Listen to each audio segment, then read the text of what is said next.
Although our goal is to help inspire others to address their pain through storytelling, the Cloak Tatters podcast is not a substitute for formal assessment, diagnosis, or treatment.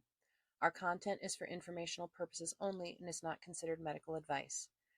If you need emergency care, please call 911 or the Colorado Crisis Line at 1-844-493-8255 or text TALK to 38255. Call 988 to reach the National Suicide and Crisis Lifeline. Please be safe. You are loved. The Cloak Tatters is likely not safe for work and will feature content for adult ears which may not be suitable for people under the age of 18. References to sex, sexual violence, crimes, addiction, and personal stories of trauma will be discussed and may be upsetting or scary. Use your best judgment when making the choice to listen, and please, take care of yourself. Hello, my friends. Welcome to episode 3 of the Cloaked Tatters podcast. Hello, everyone. Today, I am going to be sharing my story, my trauma story with y'all, so that you can have an idea of where I've come from and why I think that I'm qualified to talk about these things. And before we get started, I would like to address how I'm feeling right now leading up to this moment. The past few hours we've been taking care of other podcast business, and I found myself getting, I don't want to say anxious because that's not quite right. I'm feeling anxiety. I was feeling anxiety and getting the adrenaline rush in my body and wanting to cry. And we actually ended up talking about an incident that happened in my past that came and said hello out of the blue. As they do. And I wanted to cry, and I'm like, no, do the podcast recording first, cry later. I'm going to cry in the shower. We talked about that. I like crying in the shower. So I'm saving that for later. But I did want to address that because I like to keep things real. I want everything on here to be real, raw, and honest. So I am nervous as fuck. And we're going to talk about some very heavy stuff. So buckle in. We're in for a ride. We sure are. It go like this. Yes. So I'm going to start with about the age of 3. That's when my mom and my biological father separated. We moved from Minnesota to Colorado. Still consider myself a native. And and I had one of my first nightmares that I remembered. My uncles were watching Jaws, and I ended up having a nightmare about that. I was in a new situation. There were spiders. There was all sorts of things. So this started my journey of trauma, that separation. And it wasn't long before my mom contacted a high school sweetheart of hers, and they got together. Things progressed. We moved in, and they would eventually get married. He was technically my stepdad. I absolutely despise calling him that. He was my mother's second husband. And the biggest source of my trauma, he was not a nice person. So, from about the age of 4-ish to 7, there was a whole slew of physical abuse. You had 2 young parents, didn't know what the hell they were doing, and they didn't have their own distress tolerance skills. Raising 2 little kids, and there was so much physical abuse. Started off with spankings, and it developed into things like my sister used to cuss a lot, and if we got caught cussing, we had to say those words in front of a mirror. So we were basically cussing at ourselves. I have never heard that before. And I've heard a lot of Are you trauma serious? stories. Yeah. Oh man. Yeah, that was, thinking about it now, I'm like, oh my God, the amount of damage. I did not cuss as much then. Maybe that's why I cuss so much now. That's because you were exactly told what not to do, and now you do it and do it. Yeah, nobody's telling me what to do. And then another punishment, and I didn't hear about this from anybody else until I started watching cult documentaries. Oh. Sitting in a tub of cold water was a punishment. we did something we weren't supposed to do, he would fill it with cold water. And we had to sit there. And I remember sitting there in the cold, shivering and miserable. Yeah. That, the memories are so visceral. And then, there was another time where, and this actually followed me into adulthood. I still struggle with this.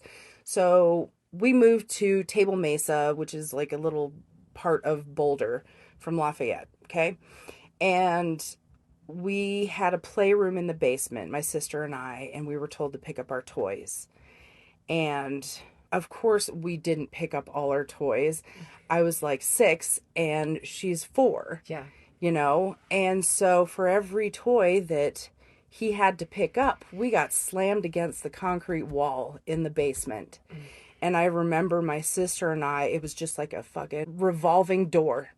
He'd pick something up and slam one of us against the wall. Pick another thing up, slam the other one against the wall. And then it was the next one's turn. And we were crying and snotty, and it was awful. And then everything that he did pick up got put in a trash bag and thrown away. It wasn't hidden for later. It straight up got thrown away. And from that, I developed a weird, it's like a dichotomy of Hypervigilance? hyper-attachment to things while also being willing to just throw them away, get rid of stuff.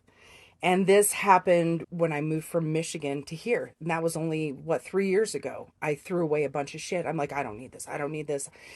I got rid of so much stuff that I am so sad about now. Yeah. And so that was really hard. So that's something that has lasted in my own trauma throughout the years. And so the physical abuse happened until we moved into Boulder in this little trailer park off of 55th and Valmont. And I loved it. I loved it because there was this little like creek thing on the east side, and we'd go play in there, and there was these big like packed dunes on the backside. That's a prison now, but we used to ride our bicycles. It was freaking fabulous. So that was around the age of 7. And at the age of 7, the physical abuse stopped and it turned into sexual abuse. And this was around the same age. I want to say it was probably around 8, where alcohol was also introduced to me. He bought my sister and I, what's the small guy? It's like the little pint. Yes. Pints, yeah. Of peppermint schnapps. Oh, God. Of all the things you could give to a young kid. And I used to drink caps full of it here and there. God. I have such a vivid memory of that first night he came into the room. It was, of course, in the middle of the night. It's dark. There's this figure that's supposed to be loving and protective. Well, I mean, he wasn't loving, but still, I had that. That's the expectation. Yes. Childhood expectation that this parental figure that's supposed to be taking care of me has now asked to perform certain sexual things. And I had the word no beaten out of me years prior. Yeah. So he scared me. I couldn't say no. I was not able to. And just to clarify, as the clinician, as the co-host, as the friend, that is part of a larger grooming process that sometimes adults, they sort of want to be like, well, it's the kid's fault. I mean, how many times right now do we see sexual abuse survivors being blamed for their sexual abuse and gross. saying, why didn't you report? Why didn't you say something? You were a child. Yeah. You had not developed those bones yet. No, not at all. And I was a people pleaser. Yeah. From a little kid, I cared about people. Like, that is something that I was born with, And so this person is asking something of me. Well, shit, I guess I do it, even though it feels so wrong. And so that quickly evolved into the worst years of my life. As a result of that, I got special treatment. I got special gifts, or bribes, as I like to call them. And it isolated me from my mom and my sister. They started to hate me because I was getting special treatment. My mom used to call me Queen Sheba, and I fucking hated that so much. Ugh, it gets me choked up thinking about it. It was like not fair because I was being punished doubly, it felt like, for something that I didn't have control over. And then my other parental figure was not caring for me in the way that I needed. And so it just furthered this chasm between us. And as things go, and also during this time, my sister and I had to witness him beating the shit out of her. And we had the cops called once, and I remember coming out of the bedroom and he's on top of her and holding her arms down, and she's telling me to call the cops, and he's looking at me telling me to do not call the cops. And I didn't. Yeah. The neighbors did. Wow. Yeah. Can I ask a question? Yeah, go for it. Did your mom know what he was doing? No. She had her own issues that she was dealing with, and on top of what was already there from her own problems from childhood. Sure. I don't want to get too personal. I get it. He beat the rest of who she was out of her, basically. Like, completely changed her. She had a mental breakdown as a result of his abuse and everything going on. So she wasn't in a position mentally, emotionally, to do much about it. They did end up divorcing and separating. And during that time, it was decided that I would go with him. Jesus Christ. Yes. And I don't understand it now, and it's okay. I don't have to understand it. It is what happened. I get different stories because I have talked to him about it, and I have talked to my mom about it, and they both give me different answers. So I'm like, okay, well, the truth is somewhere in the middle. Sure. Sure. And so, yeah, I moved in with my abuser full time, and the abuse got way worse because there was nobody. We didn't have to worry about somebody coming home, being interrupted. Nighttime was the worst time for me. Nighttime, I still struggle with, is not a safe time of the day for me. It is when the worst moments of my life happened to me. And for the longest time, and still, I struggle with being in the dark. Yeah. I get, that reptile brain is like, this is dangerous. Right. Something bad could really happen. Mm-hmm. Because it did. It did, over and over. Yeah. Like, we're talking almost every night.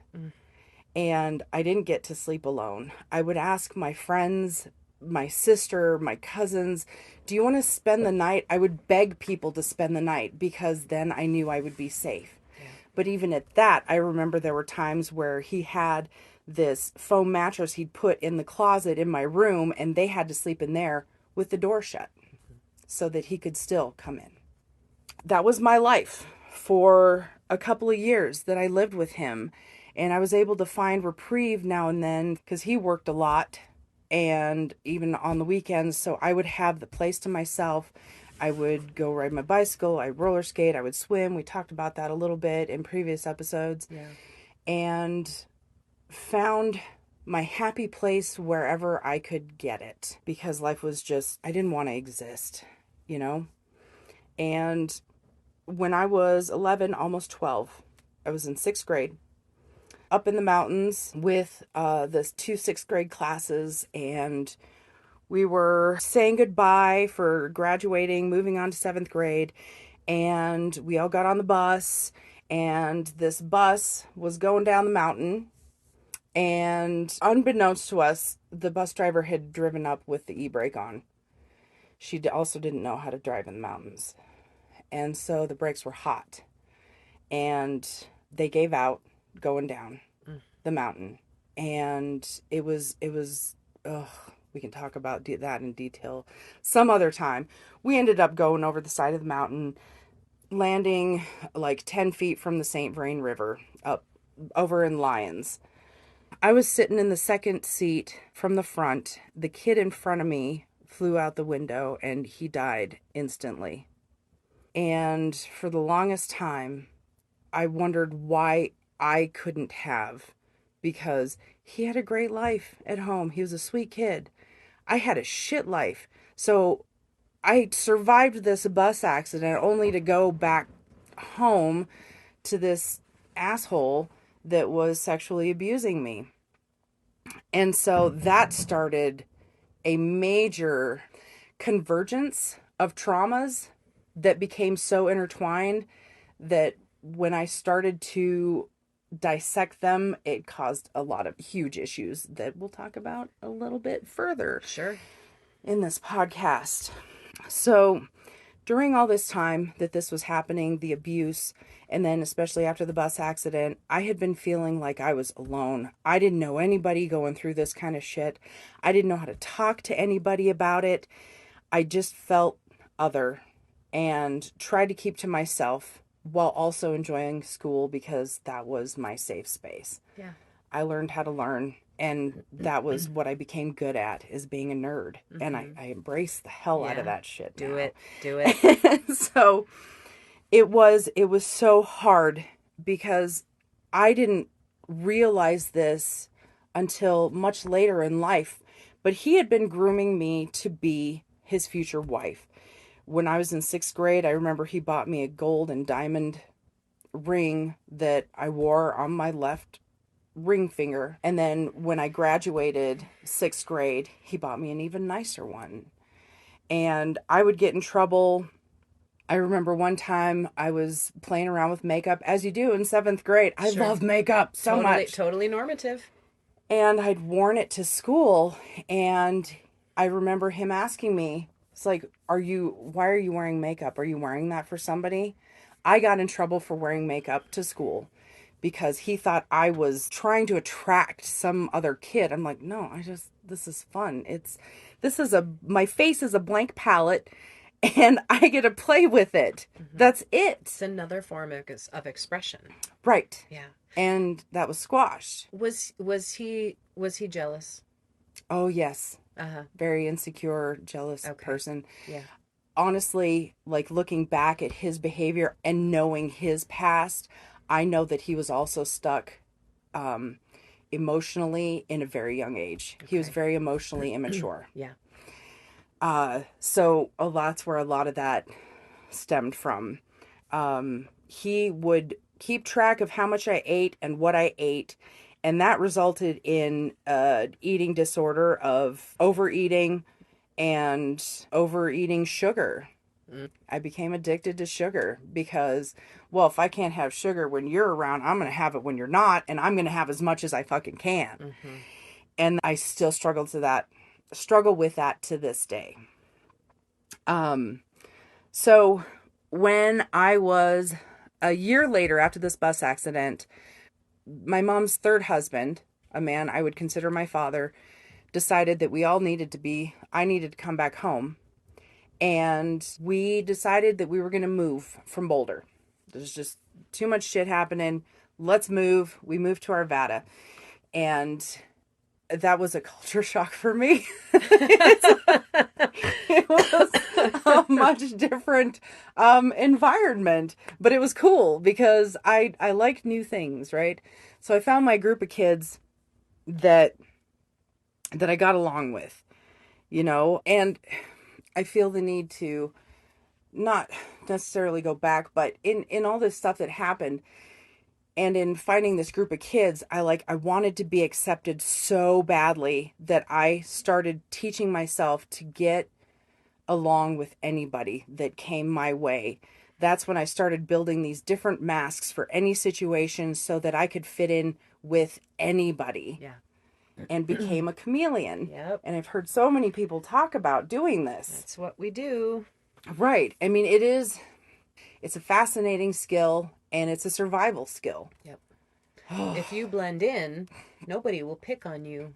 Right. You will not be othered. Right. I was anyway, because I was too fucking weird. Sure. But that's okay. So I started smoking because they were smoking. I had dabbled with it starting around the age of 10 as a way to kind of reclaim my bodily autonomy. Like, you can't tell me what to do. I'm going to smoke your cigarettes. Yep. It sounds so dumb. So smart. So smart in retrospect, right? Yeah. Yep. Yep. And so, because some of them were smoking, I'm like, well, I'm going to be cool and I'm going to smoke too. So I started smoking cigarettes more. And then I met who would become my oldest daughter's father. I had a huge crush on him. Huge, huge, huge. We tried dating in junior high and it didn't work out, right? Well, we got together in my junior year of high school. We're fast forwarding. Yeah. There Sure. wasn't really anything overly like, this is a semi-peaceful moment of my life from when we moved from Boulder Sure. until 11th grade. I think it's interesting to point out that during this time, when I look at that sort of clinically and being a trauma therapist, I'm so interested in what we do with things when they're not conscious to us. And so this whole time, if I think in a perfect world of like how we would handle something like this right now in 2024, we would have that kid in therapy from the bus accident alone. Not to mention all of the other shit that was done to you and how you were victimized by the people that were supposed to care for you the most. Those things should not be acceptable in our society. Yet, we have some people in the world sort of clamoring to like support child brides and Ugh. women being, mothers at 13 and 14 years old. Yeah. We are not developmentally prepared to do those things at this age. And the time period has a lot to do with it. Yeah. And even though, I mean, you're sharing your story today, but I'm sitting over here going, God, what the fuck? Mm-hmm. Where were these adults and how did they just, it goes back to that, why can't they just? Yeah. Why couldn't they have just seen this? Right. So, we didn't actually get any kind of counseling after the bus accident. oh, I'm not surprised. That was like a huge fucking rub some dirt on it and walk it off. Right. I'm not going to say that they didn't offer it, but I don't remember there being, I think our teachers addressed it as best as they could. Sure. But how the fuck do you address that? Like, Yeah. they're not trained to address that No. kind of thing. No. There wasn't like mass counseling or anything like Right. that offered. Right. And I hadn't told my mom about what was going on. So I had all this stuff. And we talked about this in previous episodes. I'm like, oh, okay. The physical abuse got wrapped up in a cute little pretty package so that it wasn't ugly looking and put it on the shelf. The sexual abuse, that Yep. got put in a big package because there was a lot. Yeah. And put on a shelf. And the bus accident, that got buried. I took that in the fucking backyard and tried to bury that shit. Mm-hmm. And it came back with a vengeance later on.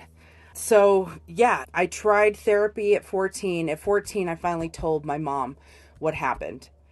She actually asked me, and I was just waking up, and I'm in general a pretty honest person. And so the truth just came out, and he was prosecuted. He got a whole 90 days in jail and 10 years probation. 90 fucking days in jail for raping a child. Yep. And the system is still very Broken. underwhelming in Yes. its punishment of Yeah. offenders. Yeah. So, and then we tried therapy, and this fucking therapist decided that way too soon. I can't even tell you how soon it was. It was way too soon. Decided that I needed to have a talk with my abuser, with her in the room. Oh my God. He was brought in, and oh my God. I remember exactly how I felt. It was isolating again. It was re-traumatizing me all over again. Yeah. And I do remember asking him why he couldn't just be my dad. Oh, that breaks my heart. Yeah. And so it didn't work. I'm like, fuck therapy. Sure. I'm just gonna dive into studies. I just want to throw an aside in here that as a clinical therapist, I've been in practice for 14 years. Forgiveness and facing off with your abuser is not something a therapist should ever force on you unless you say to them, I want to do that. Agreed. We can ask and we can say, would that help with your healing? But if you didn't have any coping skills and you didn't have any distress tolerance and you did not have the stability emotionally that you needed to do that, of course that's re-traumatizing. And I just sit over here as the therapist in the room going, fuck, I hate these stories. I hate them so fucking much. Like the Yeah. and again, this, how many years ago are we talking now? 32. 32. Yeah. Mm-hmm. And think about how far we've grown as Oh a my as a gosh. culture, and how but the fact that happened to you is just so irresponsible. And I just, on behalf of all therapists, I think I can safely apologize for that's a fuck up. Yes, it was. That's a do not do that. Very much. So I just kind of, I don't know, floated along for a couple years till I met my oldest kiddo's dad. And we ended up getting pregnant. Of course you did. Yeah, right? I mean, that I'm flipping over here like, of course you did. Like, it's part of the trauma story, Yep. right? It's just so common. Yep. So that in and of itself was very traumatic. It was unexpected. It was tough. But there was no way I wasn't going to have her. So ended up having her. Me and her dad did not work out. Actually, as a result, geez, I was able to graduate. My parents helped take care of her when she wasn't with her dad or his parents. And because of all this trauma and the emotional stunting that happened as a result, I was never stable. I didn't have a stable place to live. I had gotten kicked out and I was couch surfing. So I didn't have a stable household like he did. Okay. Yeah. So he got physical custody and I was like a weekend mom. And that was really hard to reconcile. And I think about it and I'm like, if only, you know, but what can you do? I can't change any of it now. So 19, let's see, graduated at 17, 19, I met my first husband. We got married.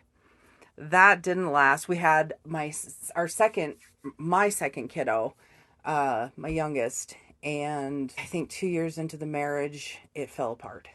2 years seems to be my thing. Sure. And I'm sure there are a number of reasons for that. Yeah. One, not knowing somebody well enough, and just jumping into shit. Yep. You know, doing the relationship escalator. Yeah.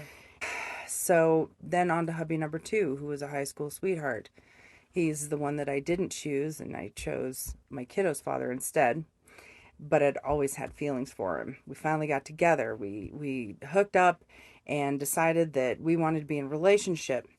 Well, he was into smoking weed, and I had kind of been away from it for a while, doing it here and there, and I decided that I wanted to fit in, as I always do, and I'm like, when in Rome, so I started smoking weed again. And that marriage, oh, goodness. That man was a love of my life and will always be so. And is also a person that I could never, ever have a relationship with. We brought the worst out in each other. Sure. And so that blew up, fell apart. I had an engagement after that. And then hubby number 3. Hubby number 3 was what I had been trained for, what I had been groomed for.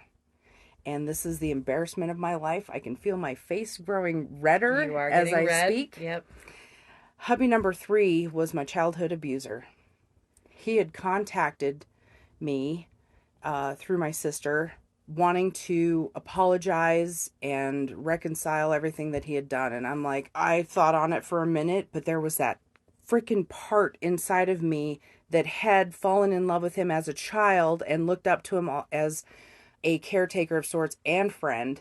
And I'm like, oh my God. And I was fucking excited about it. Yeah. Forget all the abuse that happened. I was excited that he was back in my life. Oh my God. Yeah. It's so embarrassing and shameful to talk about that. I know. Like, clinically and in my head, I know that I should not be ashamed. Right. Or but embarrassed. It's and still yet. There. Yeah. Yet. And so I figured in my infinite wisdom that I could have a relationship with this man on my terms, not taking into account the fact that he had freaking trained me to be his wife. We got married. And for the first year, it was fucking sunshine and rainbows. And those boxes that I had put on the shelf were starting to leak. Yeah. The paper was corroding. The grossness was leaking out of the corners of those boxes. And I did my best to ignore those. And a year after having been married, he started becoming verbally abusive, emotionally abusive. And I started feeling like an asshole. I'm like, oh my God. The reality of what I had done hit me like a ton of fucking bricks. Yeah. What did I do? Yeah. It got worse and worse with him. He was very insecure, very jealous. He would give me shit for wanting to go to coffee with a male friend. He's like, well, people don't do that. I'm like, what? Yes, I have coffee with my friends and some of them are male, you know, and being on the rainbow, how do you feel about me having coffee with women? Like, it would be the same for me. Sure. So he just started getting really shitty. He would read some of my stories and ask me if this had happened in real life. And I'm like, dude, fuck you, first of all, for reading my shit. And second of all, it's none of your fucking business. Yeah. So just really quickly, I mean, what I'm sitting here reflecting on is I couldn't track the age difference. At this time, how old are you and how old is he?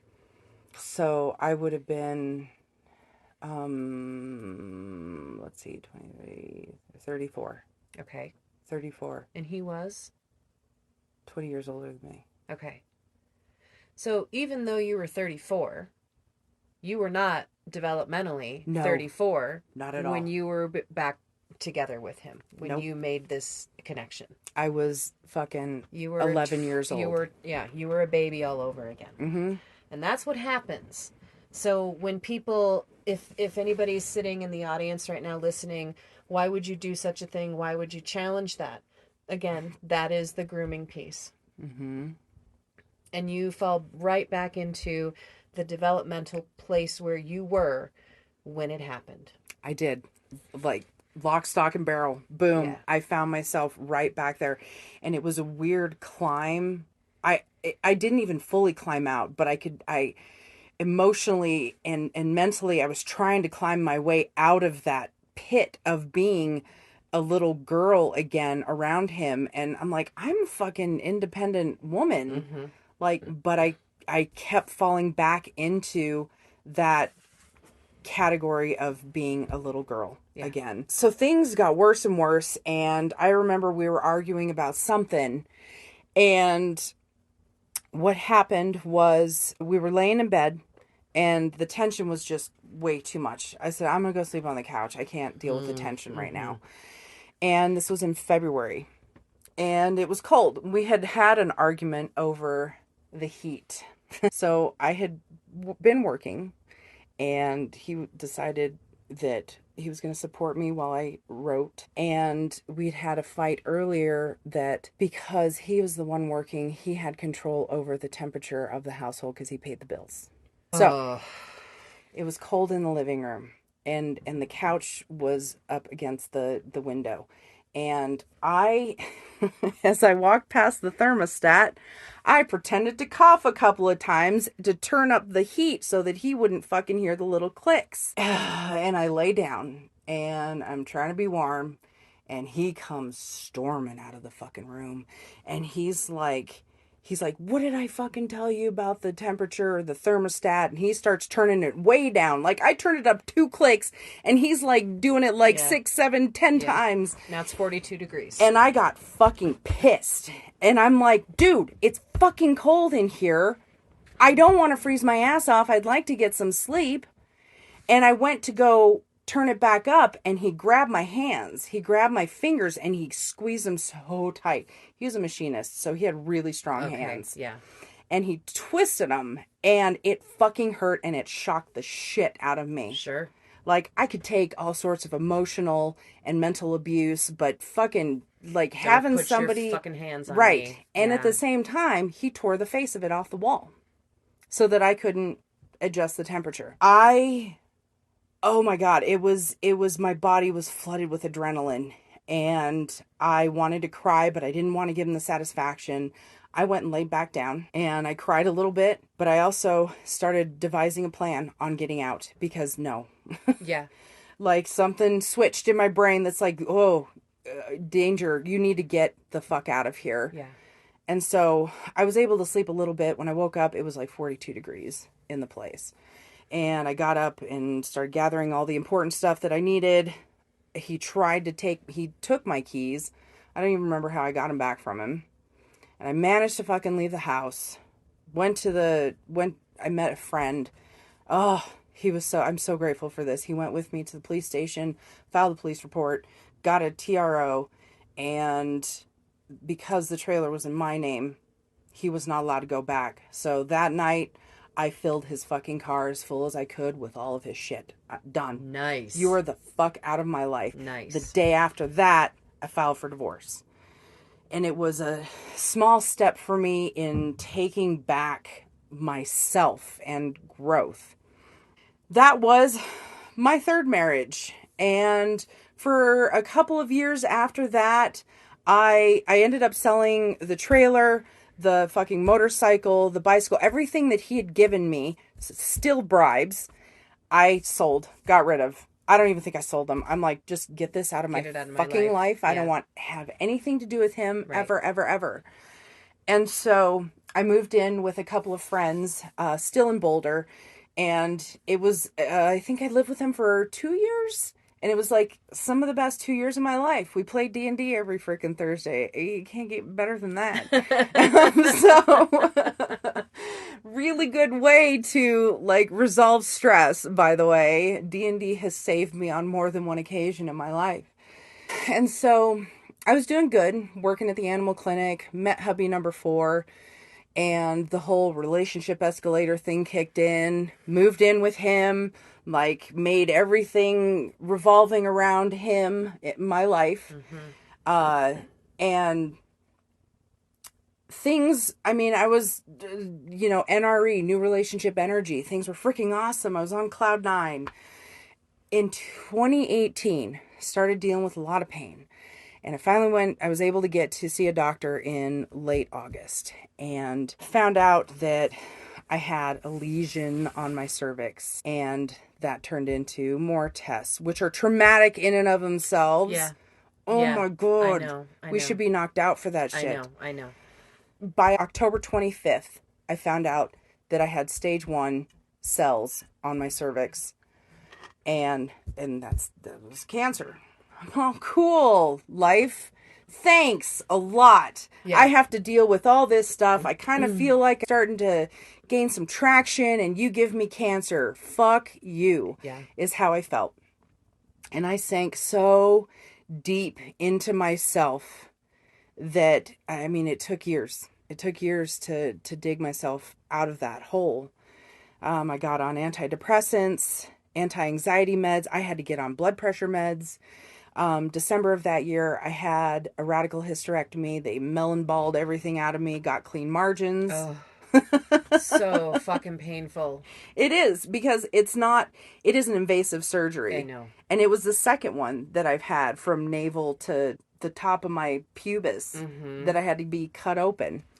Yeah, I totally skipped over that in freaking high school. When I was pregnant with my daughter, I had to have surgery to remove a cyst. Or she wouldn't survive. Oh, wow. More trauma. Yeah, and I had to be awake for it because I was pregnant. So, yeah. Oh, God. There's so much that I just miss. We were talking about this earlier. Yeah. There's so much trauma that I forget that I experienced this. Yeah. Yeah, I totally didn't talk about the fucking therapist that crossed that line with me when I was trying to save my first marriage. I went to therapy, and he was extremely inappropriate with me. Oh, piece of shit. Yeah. So anyway, cancer, went through all that. Early 2019, the hubby and I decided that we were going to move to Michigan. We just changed the scenery. His kiddos living there, and his ex-wife, who he's friends with, and another friend of his. And I'm like, cool, I'm moving away from everybody and everything that I know. I'm going to need a lot of support from you. Yeah. Okay, yeah, sure, I've got you. It's fine, we're good. And so we moved there in May of 2019. And I started going to therapy. I wanted to deal with the bus accident trauma. And the therapist decided that EMDR would be the way to go. Oh, shit. Yeah, I'm sure you've heard this story too. I didn't have the skills to deal with the complexity of traumas that came up as a result of trying EMDR. And as a result of that, I tried to kill myself in December of 2019. I am so sorry. And again, we don't do interventions like this until we're stable, until we have emotional regulation skills, until we have safety in our body, safety in our mind, safety in our spirit, enough to approach the big ugly. Yep. And one of the things that I often talk about with clients, and I have sort of known within myself, is that oftentimes if clinicians have not faced their own adversity, they follow the rule books, and I'm not saying all, and I'm not naming any specific person, but I just have heard these things over and over, where there's an entire preparation stage that we need to do for EMDR. I'm not a practitioner of EMDR, but I know people who do, and I know what the trainings look like, and I know people who have done it. And I have had multiple people say, I just wasn't ready for this intervention. It was too much too fast. Yes. And trauma work often needs to be slow and prodding, and we just deal with what continues to come up. Yes. It's like getting hit with a fucking freight train. Yeah. Is what it did. Yeah. And it brought to light, like, you know, as a result of all these traumas that happened, I developed different facets to my personality that learned how to deal with all these different parts of trauma, right? Yeah. And any given situation that kind of resembled those traumas, right? I wasn't prepared for I say 12 years old. I was close enough to 12. I wasn't prepared for the 12-year-old that got trapped in that little bubble of trauma. Right. And stopped. Yes. Stopped developing 100% and withdrew. Right. You know, the part of me that I fucking tried to bury so deep that I couldn't dig my way out. Yeah. The 12-year-old me couldn't dig my way out. Because you buried her in the yard. Right. Yeah. And also the 7-year-old. Yeah. And they were like intertwined. Yes. And so I had a moment. I'd had a fight with hubby number 4, and I was sinking fast. Like within hours, I was sinking emotionally, mentally, just into this deep, deep depression and dark place. And I ended up dissociating. Yeah. And I took a handful of pills. Okay. And thank the fucking universe and all the gods, whatever, for my bladder.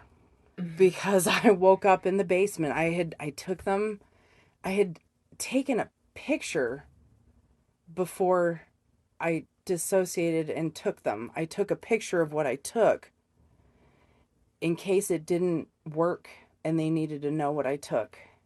That fucking way my brain works. Yeah.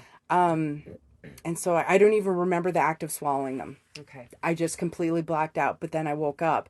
I had to pee. So I get out of the armchair. I try to walk upstairs and I stumble. Mm-hmm. And then the reality of what I did hit me. I'm all, oh, shit. Mm-hmm. I'm going to die if I don't get to the hospital. It's a tender thing. It is. Yeah. Yeah. Because you so want to be here now. I do. I'm so grateful for, honestly, it sounds weird, but I'm grateful for everything that happened up to this point. Yeah.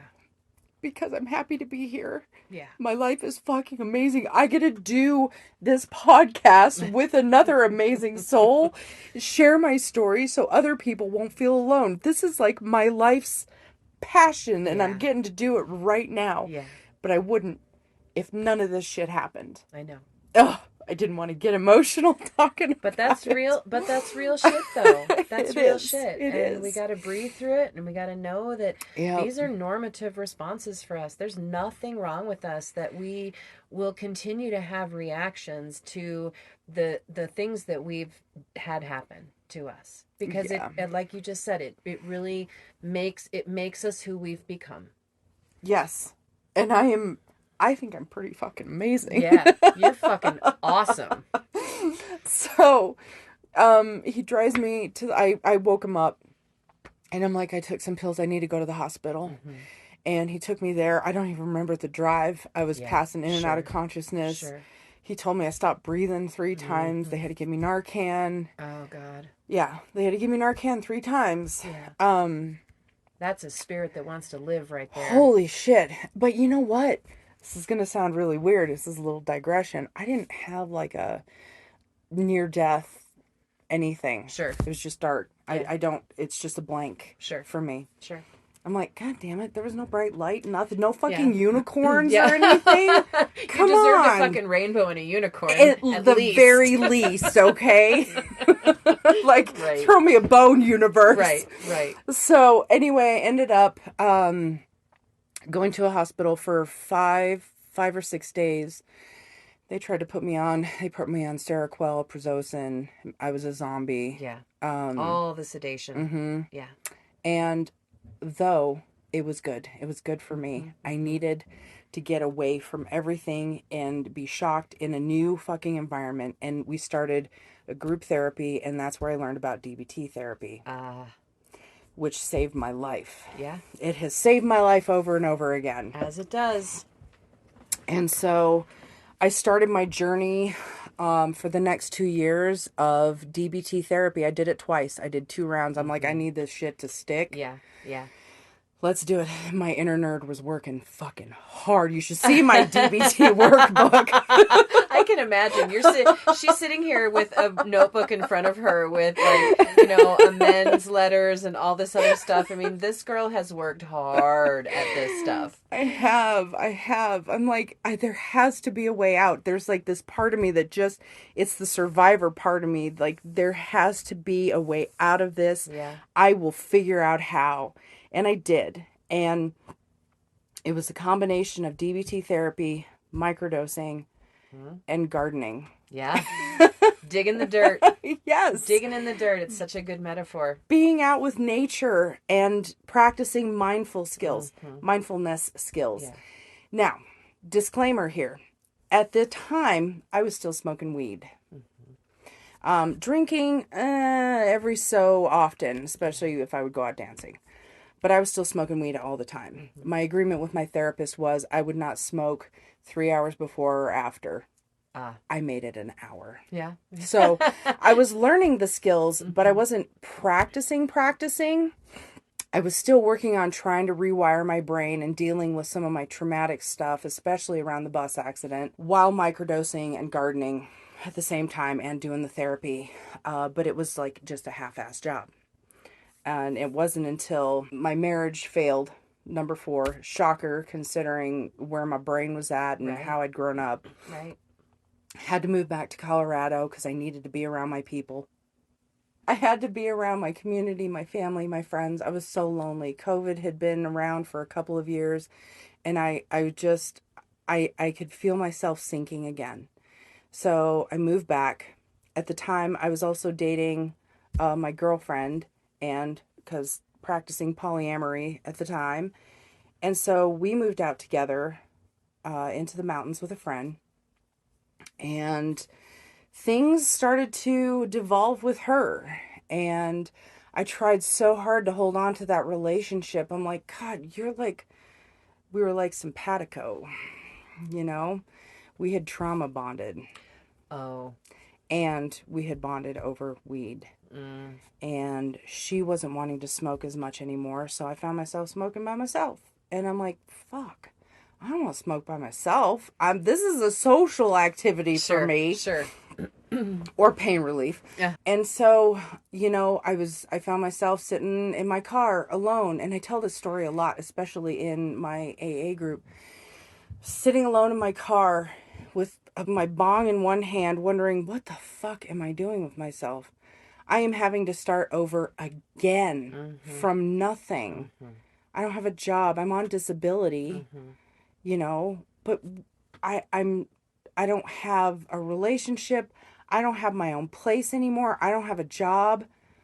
What am I doing? So I realized that smoking weed was affecting my life too much. I'm like, this is one thing that I can give up begrudgingly. And so I elected to stop smoking weed. And what happened was I found myself wanting to drink, so I realized I had to stop smoking and stop drinking. Giving up the friends. Yep. And I ended up breaking up with my girlfriend, decided that she wasn't a great friend for me, ended the relationship and friendship. She moved back to Michigan, and I started working on myself with 12-step programs. It was slow going at first, but I wanted to get better, and I knew that it had worked for a bunch of people, so I'm like, just keep going, just keep going. Well, a friend of mine, we were going to have breakfast. He invited me to go to his group in the morning, and I'm like, sure, I guess. And so that's how I met my home group, and they have been a huge part of why I'm still here. Like, they've become a safety net for me when things are tough and I'm wanting to smoke weed again or drink. You know, I can call any one of like 50 people and they'll be able to help support me through that. And so in doing my 12 steps and realizing where they call them character defects. I'm not a huge fan of calling them defects. I'm like, they're my missteps. Sure, in life. sure, yeah.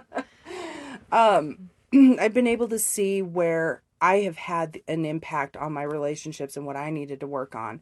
So I spent the past 2 years working on myself to be a better person so I can have better interpersonal relationships and communication skills. Yeah. And I've become a fucking goddess in the process. Yeah. I was just going to say, I spent my first several years counseling. That's where I sort of learned my chops, was in the addiction field and working with felons. And we'll talk about that more when we talk about Sandy's side of the story of things. But, I mean, recovery is this place where, like, magical fucking things happen. Yes. For reals. Magic does happen in those rooms. Yeah. I have been witness to. I am an example of it. Yeah. You sure fucking are. In 3 months, it's been, I think. Yeah. We met. Yeah.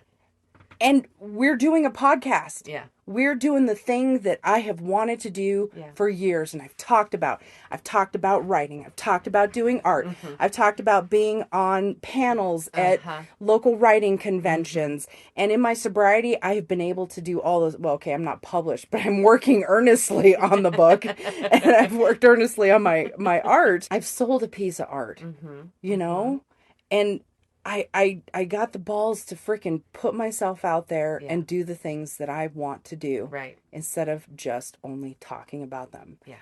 And it has been, oh my God, it has been, holy shit, a journey. I love it. I love her face right now is just like, I'm a fucking badass. And I love it. And it is so like, it's to sit with you and watch you process through some of this. It's been a little, I mean, there's been tough moments here today, and I am very proud of you, and you have come on the other fucking side, and welcome to integrating pain. Fuck yes. Yes. I feel like I feel like I'm this magical glowing being with scars. Yeah. And scrapes and bruises. Yeah. And broken bones, but I am glowing brighter than I ever have in my whole fucking life. Like, I fart glitter now. Yeah. Oh, for real. Amazing. You know? Because of all this, I have grown through everything, and I'm still here. I'm still fucking standing. I want to end with this. I did something. I celebrated 2 years last week. I know, I'm so proud of myself. And I was struggling because I don't know how to celebrate. I'm like, well, you celebrate by smoking a joint, silly. Like, well, I can't do that. We celebrate with a drink. No, we're not going to do that. So what I did was decided I needed to drive, because driving is like my therapy thing.